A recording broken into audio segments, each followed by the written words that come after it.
సగరచక్రవర్తి ఆలోచించాడు. ఏవం పాప సమాచార సజ్జన ప్రతిపాదక పౌరాణామహితే యుక్తో పుత్రో నిర్వాసిత పురాత్. ఇటువంటి వాడు రాజ్యమునందు ఉండడానికి వీల్లేదు. వీడు రాజ్యమునందు కానీ ఉన్నట్టయితే ఇవాళ కాకపోతే రేపు, రేపు కాకపోతే ఎల్లుండి వీడు నాకు పెద్ద కొడుకు కాబట్టి వీడు రాజ్యాధికారానికి వస్తాడు. అసలు వీడికి రాజ్య బహిష్కారం వేసేస్తాను. వీడు ఎక్కడ ఉంటే అక్కడ బాధపడతారు. ఎందుకంటే ఇతరులు బాధపడితే సంతోషించే మనస్తత్వం ఉన్నవాడు.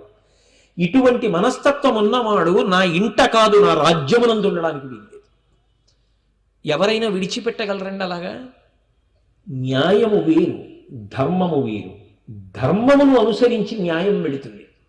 లోకహితము కొరకు తన కొడుకుని రాజ్యము నుంచి బహిష్కరించాడు. అంటే ఎవరు వింటున్నారు ఇదంతా? రాముడు వింటున్నాడు.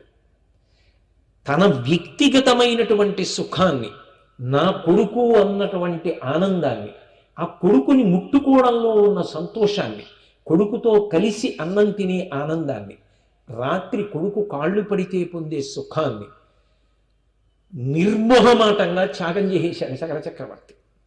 తాను రాసపదవిలో ఉండగా తన కళ్ళ ముందు తన కొడుకు సమాజమునకు హితము కాని పనులు చేస్తుంటే తాను ఉపేక్షించి ఊరుకుంటే రేపొద్దున్న వాడు ఎంత ప్రమాదానికైనా కారణమవుతాడు. సామాజిక ప్రయోజనము కన్నా కుటుంబ ప్రయోజనము, వ్యక్తి ప్రయోజనము గొప్పవి కావు.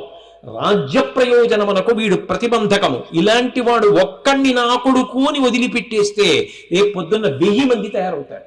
ఇంకొకడు బాధపడితే సంతోషించే వాళ్ళు తయారవుతారు. ఎందుకు అలా చేశామని అడిగితే నీ కొడుకు ఏం చేశాడు, అప్పుడేం చేశావు, న్యాయం ధర్మం అని అడుగుతారు.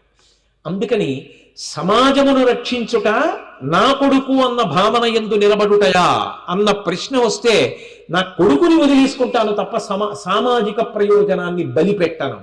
అందుకే పౌరాణామహితే యుక్తో పుత్రో నిర్వాసిత పురాత్. రాజ్యము నుంచి బహిష్కరించాడయా సగర చక్రవర్తి పెద్ద కొడుకుని. వింటున్నాడు రామచంద్రమూర్తి.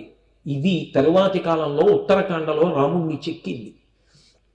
సమాజ ప్రయోజనం కోసం అవసరమైతే తన వ్యక్తిగతమైనటువంటి సుఖాన్నంతటినీ పణంగా పెట్టగలిగిన రాజారాముణ్ణి తీర్చిదిద్దింది. నేను అందుకన్నా విశ్వామిత్రుడు రాముణ్ణి